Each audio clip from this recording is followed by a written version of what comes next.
Well, back to the arena here in San Juan City. This is the UAAP Season 75 Women's Volleyball, and we are going the distance. We're going into a 5-set. And what happened in the 4th set, Anne? Well, in the 4th set, we saw how UE took the lead in the first part of that set. Pero, you know, somewhere in the middle, we saw how UP managed to really keep their score close. But at the end of it all, itong more experienced UE team, of course, with the help of Bulan, who scored a lot of points in the 4th set. And at that time, when she felt the fatigue already kicking in, Dawis stepped up, especially dun sa latter part. And I think that really helped this UE squad. That's right, but we got to give credit really to Masangkay, who's doing a good job setting. This time around, looking at our statistics for set number 4, better attacking here for the Lady Warriors tennis compared to only 7. In terms of service aces, actually it's even for both squads. Even din pagdating ng unforced errors. And that's why I think, looking at the score earlier, we saw how close the 4th set really was. But yung unforced errors ng both teams, something that they really need to minimize. 14 each. That's really a lot. They committed more errors than they had in terms of attacks. Well, obviously the numbers, we can see that Eliza Valdez of Ateneo de Manila watching, and of course everybody also eager to catch the second game between De La Salle and UST. But, you know, we're going the distance, as I said, going to the 5th set, race to 15. And your thoughts on the matchup coming into the 5th set? Well, we know how the 5th set is always high risk. I mean, it's a set that goes only up to 15 points. You have here a team that's more experienced, didn't start out that well though in this game, and you have here another team, but picking up, in the last 2 sets, but you have here a team who's young, still learning, getting that experience. We're still unsure in terms of how they will really play under pressure, but I think they're on an even playing field, except that the momentum is on the side of UE. Well, that's right, and if you're UP, you gotta forget really the first 4 sets and just think now, okay, we want to win. It all boils down to 15 points, first to 15. And of course, they want to win their first game again in so long. And the trick here actually, pag 5th set, the trick is unahan mo yung kalaban. Yes. Which is what what UP did in the first set. Because you don't have that luxury of time to, try and catch up.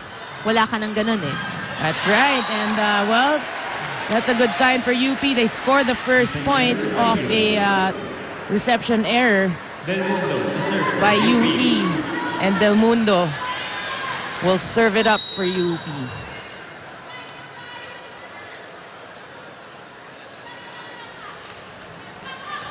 Oh, good short serve, but it's still alive. A free ball. We'd like to turn you over first to Bea Fabregas for the UP report. And despite the Lady Maroons up by 2 sets, Coach Gerald wants them to clear their minds entering this 5th set. Kailangan nilang unahan, and to do that, they need to double, if not triple, the energy. However, the girls are not disappointed, and you can see in their faces that they are, if not hungry, they are starving to win this game. Noreen and Ann? Okay, thanks, Bea. Exactly what you said earlier. They have to forget, clear their mind and, think of this set that they're playing now. That's right, and they have to remember, their mentality going into the first 2 sets. They wanted to win, they're enjoying it. Yung 3rd, 4th set, parang medyo they stepped back a bit. But we'll see. So far, so good, 2-0. Another good serve, Masangkay. This is Sanchez. Yamzon. Oh, that one is too long. Yamzon hits it out. Well, a sorry hitting error there for UP. Masangkay to serve, UE. But really, you can never tell so far here in season 75, like yesterday, a lot of people are saying, no, NU's gonna win, then Adamson won. You know what I'm saying? So it's so nice. You can see that the competition is really leveled up.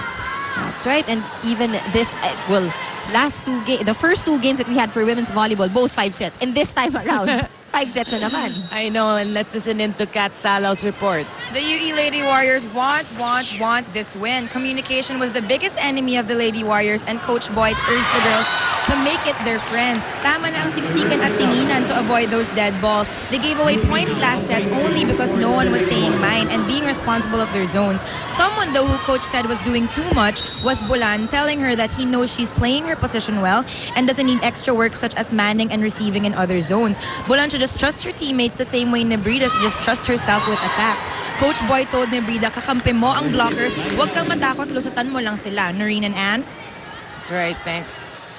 Well, you know, obviously Coach also wants to make her rest a bit because obviously she's tired, you know. She's tired, she's getting majority of the set. So, you know, just relax when you're in the back. Relax. Just man your post. And sometimes when things are not, going right for the team, that person who steps up tries to take on that as much as she can. That's true. Which is probably too much pressure also on her end.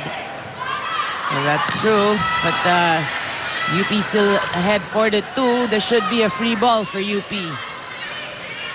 Del Mundo. Itiamzon. No, that's Mangulabnan.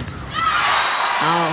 And the attack errors now just, being committed here by the Lady Warriors. That last one was by Manansala.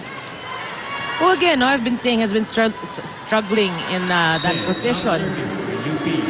And but if you're UP now, you'd like to take advantage of the fact that Bersola is back in front. Oh, good serve. Masangkay. Oh, Masangkay really trying to find her high percentage attacker here in the front line. Timeout. That's UP. right. And timeout now called by UP. Let's listen in.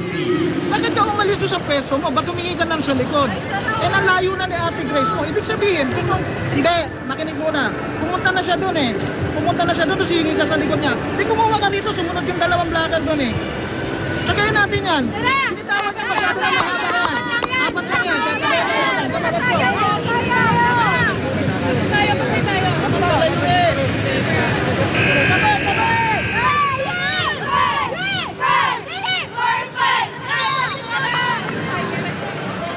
Well, the morale is looking good for this UE squad. They're still not out of it. They're just down, but not out. 2-6, and Se still serving for UP.